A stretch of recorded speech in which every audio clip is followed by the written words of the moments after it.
देश को जाति के आधार पे, धर्म के आधार पे बांटना चाहते हैं। वो त्रिशूल देंगे, तलवार देंगे। अरे भैया, किताबें चाहिए इस देश की जनता को, हमारे देश में। लेकिन आज भी गटर 200-200 रुपए में एक नीचे जाति का आदमी 200 रुपए में गटर साफ करने को मजबूर है। ये दिखाता है कि आज़ादी के 75 साल बाद भी हम मनाते तो हैं, 75 साल का अमृतकाल मनाते हैं, पर साथ ही साथ ये भूल जाते हैं कि 200 रुपये में, मात्र 200 रुपये में गटर में घुस के हम किसी दूसरे की टट्टी साफ करते हैं और 200 रुपये में अपनी जान दे देते हैं। और आज भी उस चीज़ का कोई समाधान नहीं है। पिछले महीने की बात है, 4 सफाई कर्मचारी सेप्टिक टैंक में उनकी जान चली गई। 15 अगस्त को पिछले साल, जिस साल हम अमृतकाल मना रहे थे, उसी समय, उसके एक दिन पहले सफाई कर्मचारी सेप्टिक टैंक में अपनी जान दे देते हैं। और ये देश की आज़ादी के 75 साल बाद हो रहा है, बहुत ही शर्मनाक है। तो क्या इनकी जान सस्ती है? जाहिर सी बात है। अगर 200-200 रुपये में मैं आपके माध्यम से ये बाकी लोगों से भी पूछना चाहूँगा कि ये जो काम जो गटर में घुस के किया जाता है, हम सब लोग पैखाना करते हैं, सब लोग टट्टी करते हैं। बहुत बार क्या होता है कि अपनी टट्टी साफ़ करने का पैखाना जब मम्मी कह देती हैं बच्चों को कि साफ़ करो, तो अजीब सा लगता है, घिन आता है। लेकिन कोई कर्मचारी पूरे इलाके का पैखाना साफ़ करता है, वो भी गटर में घुस के, जिसके सर के ऊपर पैखाना चढ़ा हुआ है।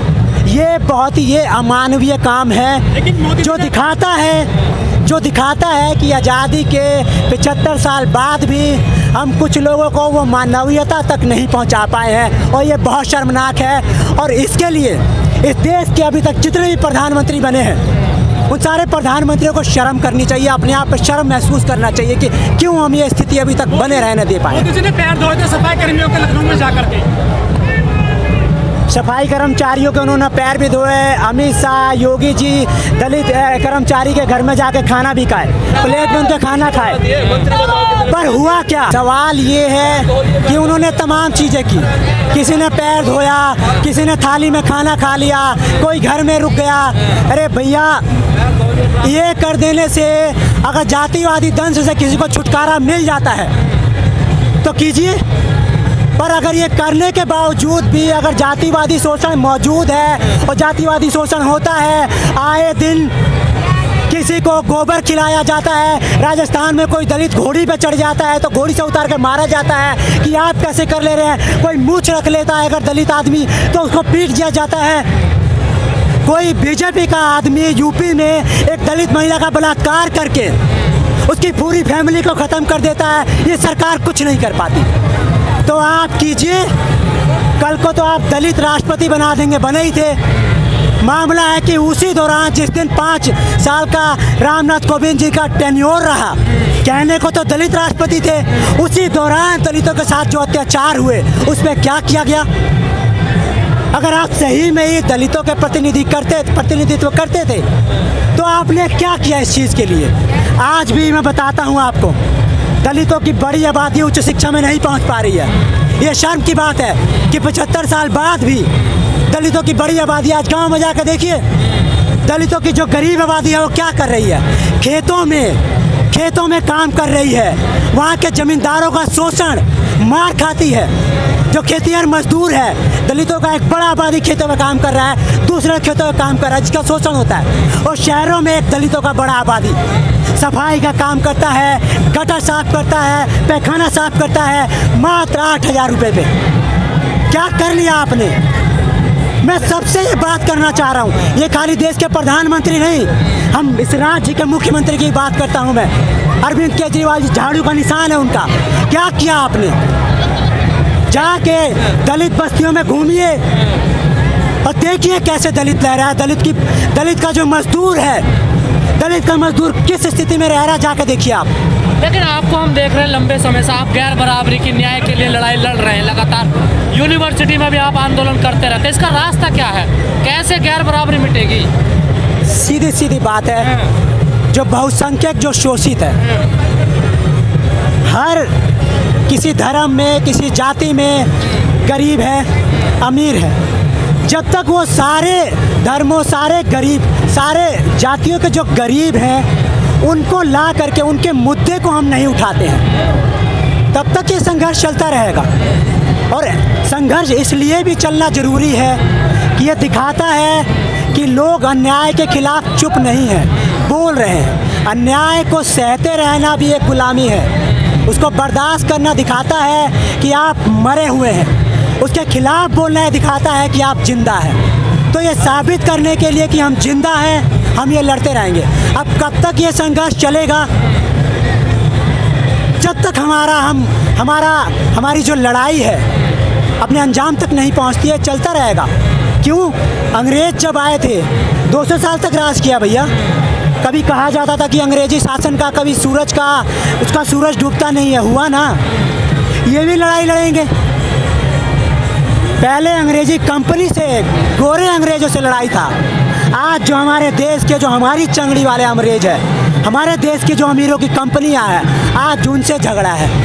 पहले वो अमीर लूटते थे, विदेशी कंपनियां लूटती थी, आज देश की कंपनियां लूट रही है। कहिए ना, लोग कह रहे हैं, तरह तरह के हथकंडे अपनाते हैं, तरह तरह के तर्क करते हैं कि हमारे देश में बदहाली, गरीबी, बेरोजगारी के कारण जनसंख्या बहुत ज़्यादा है। अरे भैया, 1% आदमी इस देश का 60% देश की संपत्ति पे कब्जा किया हुआ है। लोग कह रहे हैं कि देश में गरीबी है, बदहाली है, बेरोजगारी है, लोग को इलाज नहीं मिल रहा है, और उसी देश में एक आदमी दुनिया का सबसे अमीर आदमी बन जाता है। ये दोनों चीज़ें एक ही देश में कैसे हो सकती हैं? तो ये लड़ाई जाति के खिलाफ है ही, साथ ही साथ देश में बहुसंख्यक जो आबादी गरीबी से जूझ रही है, बदहाली से जूझ रही है, उसको भी आज़ादी दिलाने की लड़ाई है। आज इस देश में देश के बहुसंख्यक मजदूर आबादी को, चाहे वो दलित ही क्यों ना हो, न्यूनतम मजदूरी नहीं मिलती है। दिल्ली देश की राजधानी है, इससे अंदाज़ा लगा सकते हैं कि बाकी राज्यों की क्या स्थिति होगी। दिल्ली के न्यूनतम मजदूरी के हिसाब से 16,791 8 घंटे का बनता है। ये दिल्ली का श्रम कानून कहता है।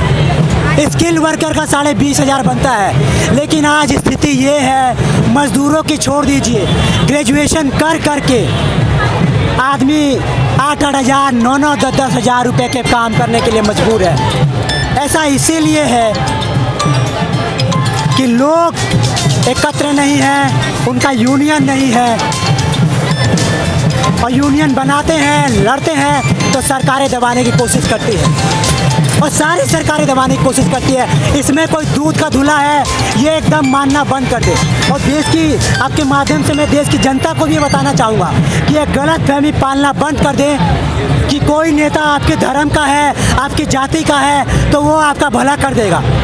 अरे देश में जो देश के प्रधानमंत्री मौजूदा बीजेपी सरकार है, कहने को तो हिंदूवादी है, ज़्यादातर मंत्री हिंदू है, तो ज़्यादातर जो गरीब हिंदू है उसका क्या कर लिया आपने, बताइए।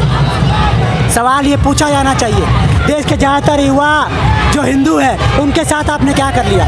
सीधा सीधा मामला है, ये मेन झगड़ा जो है देश की गरीब जनता का अमीरों के खिलाफ का झगड़ा है, और यही झगड़ा हमें सामने लेके आना है। नहीं तो सरकार कभी हिंदू मुस्लिम का झगड़ा लाएगी, कभी जाति धर्म का झगड़ा लाएगी। मेन झगड़ा लेकिन जो है वो गरीब और अमीर का झगड़ा है।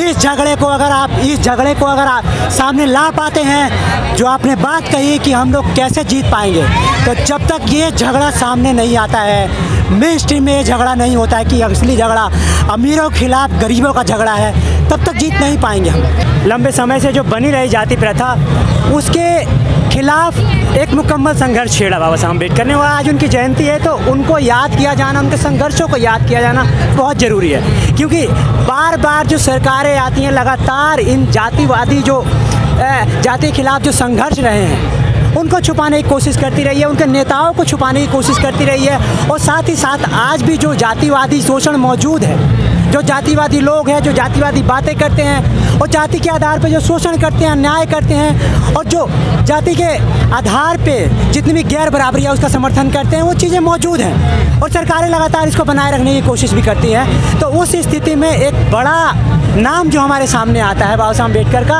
उनकी आज जयंती है, उनको याद किया जाना चाहिए। और ये हुजूम मालूम चल रहा है, हम तरह तरह की बाकी सारी चीज़ें मनाते हैं, किसी धर्म गुरु का जन्मदिन मनाता है, अलग अलग लोग यहाँ देश के भांति के लोग हैं, तो क्यों नहीं कुछ ऐसे व्यक्तियों को याद किया जाए जिन्होंने कुछ संघर्ष लड़े, कुछ अन्याय के खिलाफ संघर्ष लड़े, और उस संदर्भ में देखा जाए तो आज का ये दिन महत्वपूर्ण है। पर साथ ही साथ हमें ये याद रखने की भी ज़रूरत है, जो जाति के आधार पर जो शोषण झेल रहा है एक बड़ा तबका है, उनको कैसे हम जातिवादी शोषण से और आर्थिक शोषण से मुक्त करेंगे। पिछले कुछ दिनों एक शोभा यात्रा निकाली गई, वहाँ पर लोगों के हाथ में झंडे, डंडे, तलवारें, लेकिन आज हम यहाँ पर देख रहे हैं लोगों के हाथों में किताबें हैं। यही एक ये भी अंतर है, थी, वो भी जयंती थी। बिल्कुल बिल्कुल, यही एक अंतर है एक पढ़े लिखे व्यक्ति के जन्मदिन मनाने में और वो व्यक्ति जो देश को जाति के आधार पे, धर्म के आधार पे बांटना चाहते हैं। वो त्रिशूल देंगे, तलवार देंगे। अरे भैया, किताबें चाहिए इस देश की जनता को, किताबें दे पा रहे हैं कि नहीं दे पा रहे, कॉलेज चाहिए, स्कूल चाहिए।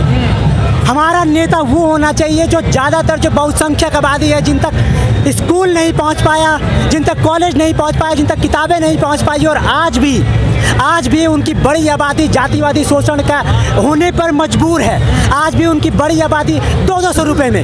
हमारा देश देखिए कितना विकास कर रहा है, टेक्नोलॉजी कितनी विकास कर चुकी है, चांद और मंगल पे जा रहे हैं मिनरल लाने, पानी लाने।